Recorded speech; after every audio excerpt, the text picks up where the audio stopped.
Alors, bonjour, ça, le recording pour explication de pré-release pour mes élèves de Upper et 2 pour juin 2021. Donc, bien sûr, ce document-là, tant que je respecte le copyright, tant que je vais modifier non, distribuer le document autant que possible, aide le maximum d'élèves possible. Et voilà, ça c'est vraiment le contact details. Pour n'importe quel problème, qui suggestion, qui erreur carbone quitter, feel free, contactez-moi s'il vous plaît. Le pré-release matériel lui-même, ça veut dire le document qui Cambridge a envoyé devant l'école et qui est publié sur le website. D'accord. Bon, pour me casser, pour chaque question, je vous retrouve le matériel après. On casse donc question par question, task par task. Nous rentrons dans le appendix. L'appendix, c'est-à-dire une fonction, une built-in function qui Cambridge prend de servir. Une solution maintenant, ce qui est plus intéressant en fait. Donc, task 1.1, et j'ai comme ça, on a un array. Ce array-là, nous servir, nous programmons ce de code, nous savons comment pour travailler avec ce array-là, comment pour store data là-dedans, comment pour manager. Donc, nous avons design un array, donc il nous pour store data. Donc, chaque élément array-là, pour un seul string. Donc, si vous avez un array qui a 5 éléments, en tout, vous pouvez donc 5 strings pour store. Mais dans un string là, en fait, il y a 3 bouts d'informations qui sont collés ensemble.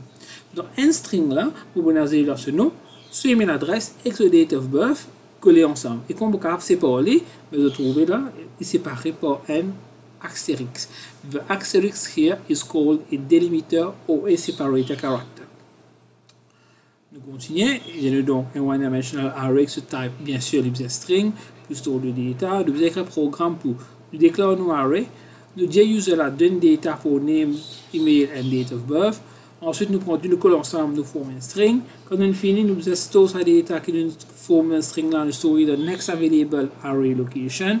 Et que nous continuons tant que nous allons gagner tout membre de mon classe. Il y a deux façons pour gagner tout membre de mon classe. Soit vous savez un for loop, vous dire moi je suis qu'il y a 20 membres de mon classe. Soit vous savez un repeat until ou un while and while. Tant que user là pas dire non, pour continuer à ajouter moi les mêmes.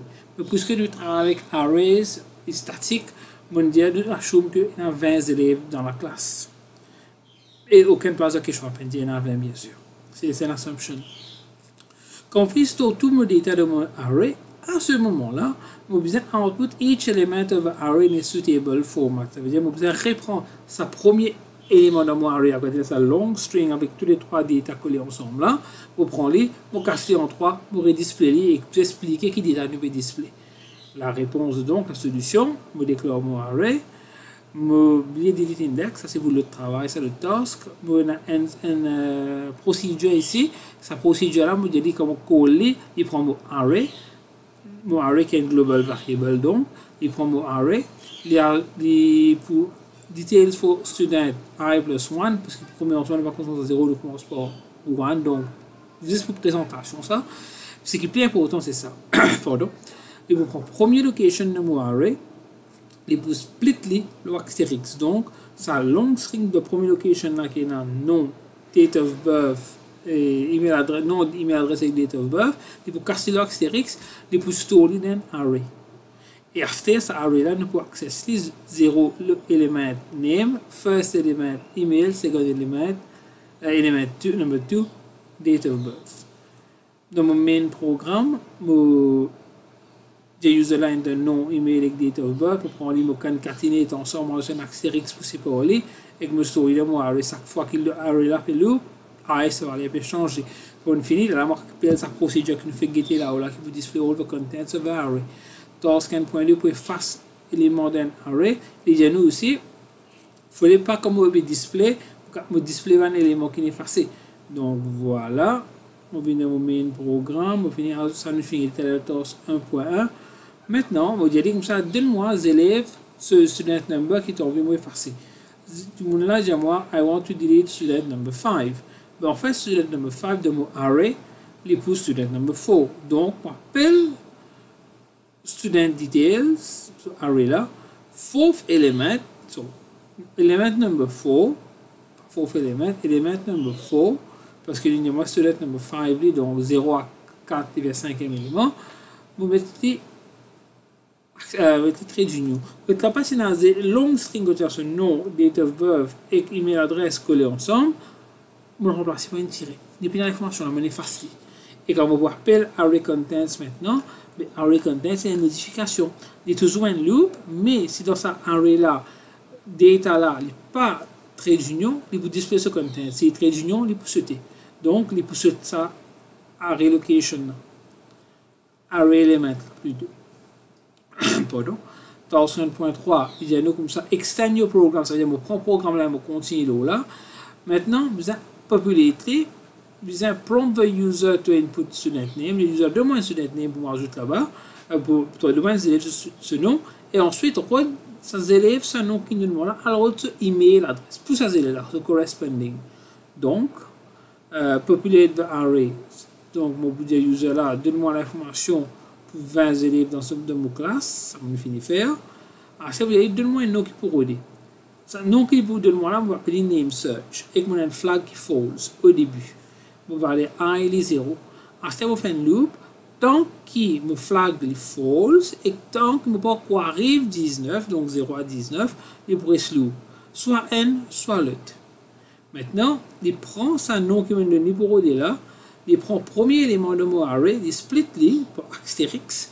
Il split les, il prend le premier élément là, donc il prend le student ID, il checker, il prend le student name, il checker, et c'est un nom qui me donne là, avec un nom qui gagne le premier élément de mon array là, quand il couple ce premier bout là, est-ce qu'il est pareil? Ben, s'il est pareil, premièrement, il doit set ce flag de true, et qu'il doit display details have been found, et what is the email address, parce que c'est le string, le premier élément de mon split sa string là de mon array. Le premier élément de mon array, le name, le deuxième élément data array, le bouvin, sa string là, ce deuxième élément qui va email adresse. Sinon, on augmente mon I, on continue à roder. Soit I in array 19, soit data has been found, là, on arrêté. Si ça met data has not been found, vous allez data not found, sorry. Et nous terminons dans 1.3. 1.4, il y a une extend 1.3 d'une façon que dis-moi, et moi, là, moi, le rôle tous les élèves qui ont le birthday à moi. Ben, la première partie, il permet de changer, mais directement aussi qui est intéressant, ici. Vous dire le user, enter birthday month. Le user choisit un chiffre là-dedans, un mois, il demande ce chiffre. Par exemple, le mois de Juliette, qui vous donne moi, donc 07. Maintenant, on prend ça mois 07 là qui peut storer maintenant. Le month search. Le month search, on va laisser 07 comme string, pas chiffre. String, si c'est un chiffre, il faut seulement 7. Donc, string 07. Je set mon flag found false et je fais un loop de I 0 à 19. Je prends chaque élément de mon array. Je split le Astérix, je prends le troisième élément dans sa split là, ça veut dire email adresse avec date of birth, je prends date of birth là, c'est ça qui appelle mid là, je prends date of birth là maintenant, je prends le troisième caractère de date of birth et après le troisième caractère, je compte des caractères. Voilà, vous comprenez. Quand user là tient date of birth, c'est un exemple de date of birth qui est limité.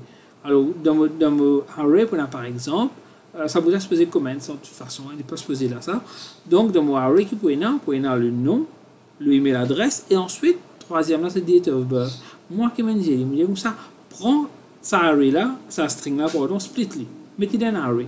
Donc, dans mon array, je gagne ça élément 0, le array qui appelle data array, comme un split-le là. Ouais, donc, split-le là, donc, premier élément, data array, élément 0 pour John, élément 0n, élément n, pardon, pour john@gmail.com, et élément 2 pour le date of birth. Alors, ça veut dire, prends date of birth là, prends troisième caractère, donc ici, et compte des caractères, n2. Including a month. On va dire, il prend sa date of birth là, il fait une mid, il prend troisième caractère et il compte deux caractères pour le troisième. Donc, troisième, quatrième, il y a un month 03. Maintenant, est-ce que ça, premier record là, ce month, c'est un month qu'on peut regarder? Ben, si oui, si ça même, ça il match. Donc, data has been found. Ok, donc c'est mon flag qui false. Flag is true. Students have birthdays in the month being searched for. Et qu'il vous display 0, ça veut dire the name of that student. Ça, qui fait un if false, ça, parce que chaque fois qu'il trouve un élève sur birthday, c'est pour la première fois qu'il vous display data have been found, having birthdays. Sinon, ça quoi il vous display student having birthday. Moi, on va display pour la première fois. Maintenant, s'il vous plaît, si flagline reste false, mais vous n'avez aucun élève avec birthday dans un month qui nous permet 0,7 là. Next task, 1.5 et 1.6, est complètement différent maintenant. Nous changeons nos programmes. Nous faisons un two-dimensional array. Array là, c'est 1, 1, ce nom. 1, 2, email address. 1, 3, date of birth. 1, 4, ce student ID. 1, 5, ce tutor ID. Et recommencer. 2, 1, le deuxième élève, ce nom. 2, 1, deuxième élève, ce email. 2, 3, ce date of birth. 2, 4, deuxième élève, ce student ID. Et 2, 5, deuxième élève, ce tutor ID. Et task 1.6. Il y a nous, tout le searches qui nous fait, par exemple, le date of birth, le donner des élèves ce nom et code sur email adresse, il besoin qu'à marcher. Donc maintenant, c'est le même programme, sauf que moi, c'est un two-dimensional array que je trouvais ici, c'est déclaration avec two-dimensional array, code, on a de 0 à 19 et de 0 à 5. Les services 1 à 5, pour ceux qui ne pas préciser qui programming language, pour servir, ça c'est en termes de pseudocode. Maintenant, mais qui changeait? Sauf two-dimensional arrays, il n'y a rien qui change. Tout reste pareil. Voilà, bien sûr, on peut avoir deux loops nested, un dans l'autre, pour store data. C'est tout. Le search array, comme vous donnez un search criteria, vous dire que data on peut search, et qui data on peut search, ben, il prend data, il y a route de mon array. Il n'y a rien qui est changé. Comment search array travaille? Ben, on explique ça pour commencer. Alors, on finit mettre l'information dans mon array. Premier 0, 0, 0, ce nom, 0, n, soit adresse, etc. Quand on finit de faire tout ça, là, on va dire select criteria to search for. On va dire comme ça, pour qui t'en search. Student name, l'adresse, date of birth, student ID ou tutor ID. Qui t'en search. Et tout ça là, comme une story, c'est un string. Donc, ça, c'est facile de travail pour beaucoup. Maintenant, évidemment, comme ça, mon search à partir student name, numéro n. Le numéro n là. Vous voyez, donne data que tu peux search. Pour pas besoin connaître moi, à ce moment-là, clip search pour student name. Vous dire, moi, student name, non. Allez, donne-moi une data. Moi, appelle mon search array. Vous voyez, comme ça, search criteria. C'est qui me donne moi la minus 1 parce qu'il me commence pour 0, bien sûr. Search data. C'est moi là où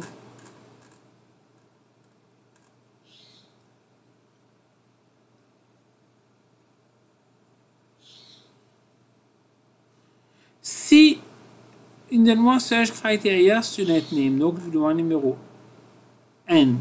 Numéro n, je retire n à all, il est 0. Mais si je regarde bien là, n0, 0, c'est pour mes élèves ce nom. Oubliez n là, je faisais 0, 0. Maintenant, dans mon programme ici, donc, moi, je fais un loop, moi, je roder dans mon array, moi, je rode 19 éléments dans mon array, moi, je rode search criteria, donc 0. Moi, je est-ce qu'il marche mon search data? Si vous bien comprendre, vous conseillez de replay à bout de vidéo là, là, vous comprenez. Sinon, de toute façon, je vais dry run le programme. L'important, c'est que on va pas faire 1, 2, 3, 4, 5, 6 différents modules pour search data. Un seul module me search li, tout simplement dire donne-moi pour critère de période data là, critère 0, critère 0, 1, 2, 3, 4, 5 qui fait 0, 1, 2, 3, 4 qui fait pardon parce qu'il y a un array, un two-dimensional array et vous voyez donc qui data pour search. Voilà, ça c'est en gros ce qui change pour two-dimensional arrays. Complètement différent maintenant files. Il y a nous Aster, nous processement data dans files. Nous voulons donc créer data dans files, nous voulons lier data dans files. Et dans file, chaque ligne, il peut stocker l'information d'un seul élève, un one student. Chaque ligne dans vos files. Et pour chaque élève, vous pouvez stocker au moins 3 informations. Vous êtes capable de stocker ce ID, ce email, ce date of birth. Que chaque fois qu'un bruit demande l'exemple, I stick to that example. On va compliquer toute la vie plus que ça. Quand vous finissez tout ça, évidemment, comme ça que le student ID est de 6 caractères, 2 lettres et 4 chiffres. Évidemment aussi que le date of birth est de 6 caractères, DD, month, et year. Maintenant, comme un exemple, c'est 2 lettres suivies de 4 chiffres ID, ensuite l'email adresse qui est capable n'importe qui longueur qui user a envie, et à la fin, 6 caractères de 6 chiffres plutôt, c'est le mot date of birth. Et on va écrire un programme pour créer un text file, pour ouvrir un text file, pardon, dire user là de mon ID, email adresse et date of birth, colle tout ensemble, écrire ça dans le file là, répéter même jusqu'à qui, je gagne tout le monde dans mon classe, et mon close file là après. Ensuite, checker si file là, data est bien rendu dans le file.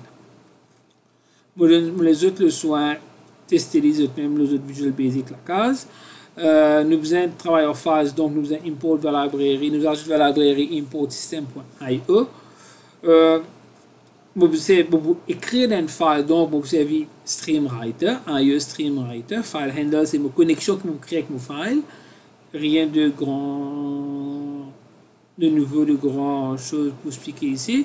Nous continuons. File handle, mon connexion avec mon file, c'est une nouvelle connexion que vous pouvez écrire dans mon file, vous confirmer que vous pouvez écrire et the path is c'est file student data.txt.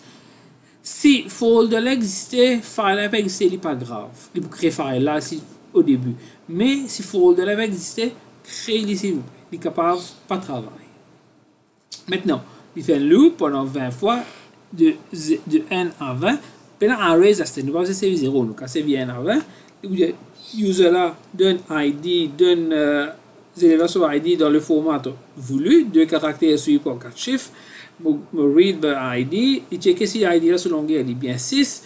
Là, sinon, il pour rédiger, tant que longueur là est par 6, vous allez donner un ID of a correct length.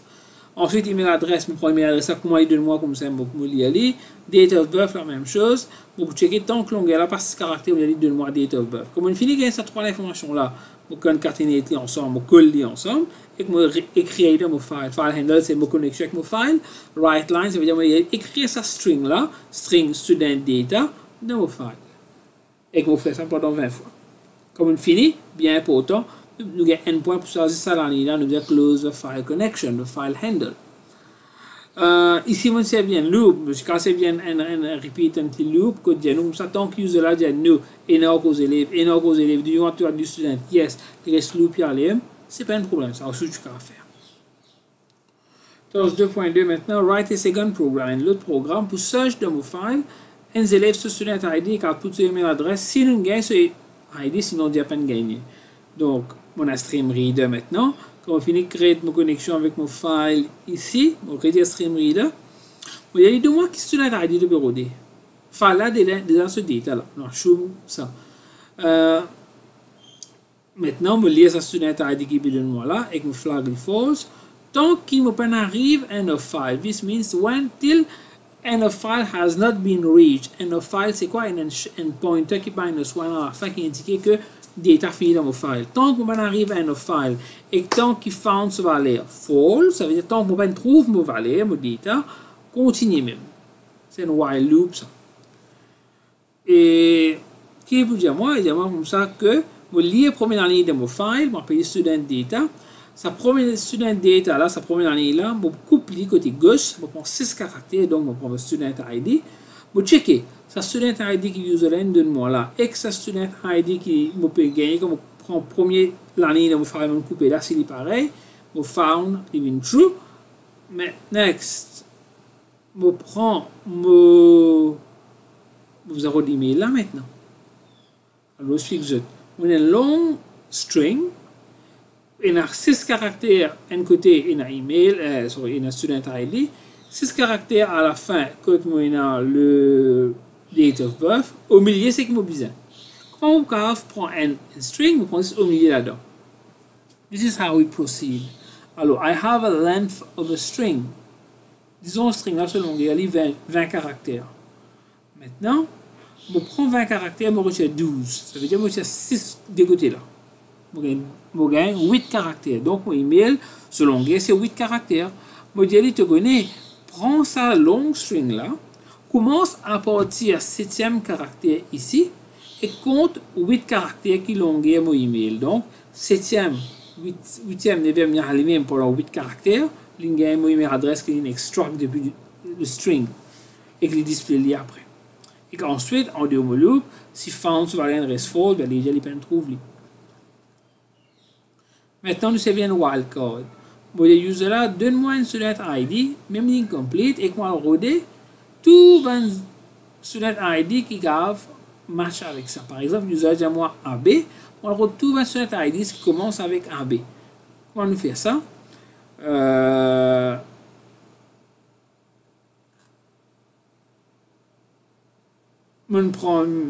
Parce qu'il y a un modifiable search code, on prend même travail qui 2.3 qui retourne email adresse, sauf que cette fois il travaille on part of a student ID.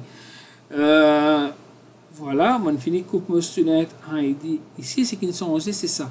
Tu as été equal to. Maintenant que mon jelly, si sa student ID qui est coupé dans le file là, le premier student ID qui est gagné là, s'il si contains, c'est un built-in function de Visual Basic nous a servi ça. S'il si contains the ID that the user port, either user entered, ça veut dire une gain. Par exemple, il y a premier ID c'est AB4508. Mais il commence par AB, il contains AB. Donc il peut dire true et il peut faire travail là, pareillement là-haut. C'est ça la différence.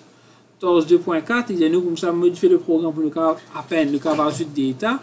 Alors très important pour nous à peine data, nous faisons qu'on crée une file handle et toujours streamwriter, mais la différence c'est qu'il y a un paramètre de true ici.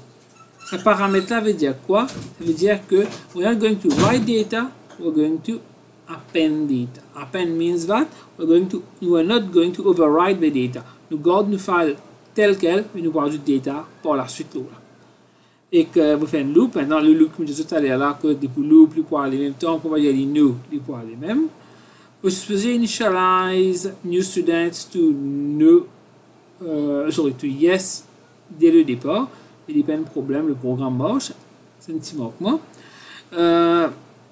Qui fait le programme marcher parce qu'il initialisé est null, donc il n'est pas no, donc il continue.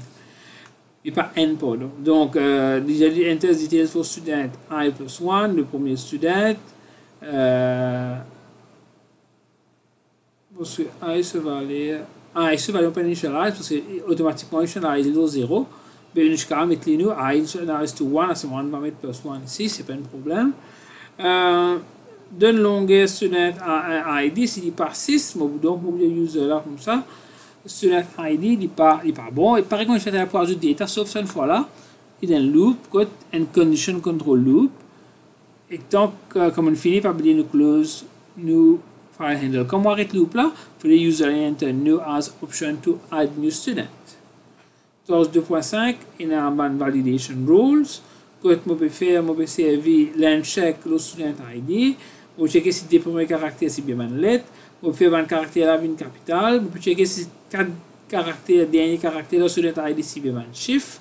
On peut checker si le mail adresse contient le @symbol. On peut checker si dans le texte avant le @symbol. On peut mettre une validation que nous pouvons checker si après le @symbol il y a .com. Après, on a réalisé que tout email adresse pas contain .com. Donc, nous sommes capables de tirer ça. Ensuite, je prends le date of birth, je check sur longueur, je check si bien que DD, the day is between 1 and 31. Je convertis une integer d'abord parce qu'il y a un string, on ne va pas comparer sinon. Ensuite, je check que le month est bien entre 1 à 12. Optionnellement, si j'ai envie d'extendre le programme, ben, je suis capable de checker si, par exemple, le user il met le mois de janvier et il met 31. Donc, nous pouvons accepter. Par exemple, il met 31 maintenant pour avril. Nous ne pouvons pas accepter. Ou bien, pour février, nous checkons sur un leap year, est-ce qu'il gagne. Nous pouvons accepter 28 ou 29. Le maximum que nous pouvons accepter. Ça, c'est comme des autres optionnels. Voilà le programme avec ce validation. Ce qu'on explique là-haut, le checker, par exemple, email, il split email, il get email, par exemple, si email contient le @ s'il contient le @ là, il pousse, il get est-ce que premier caractère là, il ne faudrait pas dire un symbole. Si le premier caractère n'est pas un symbole, à ce moment-là, il peut split le email le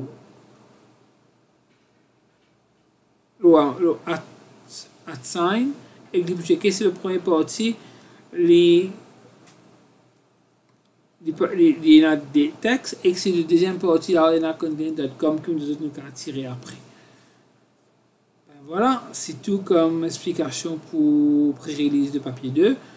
Au courant qu'il m'en a rien seul trait, mais c'est une vidéo, donc peu importe ce qu'on comprend, qu'ils aient un doute, soit pour régler la vidéo là, soit feel free to get in touch. Bye bye.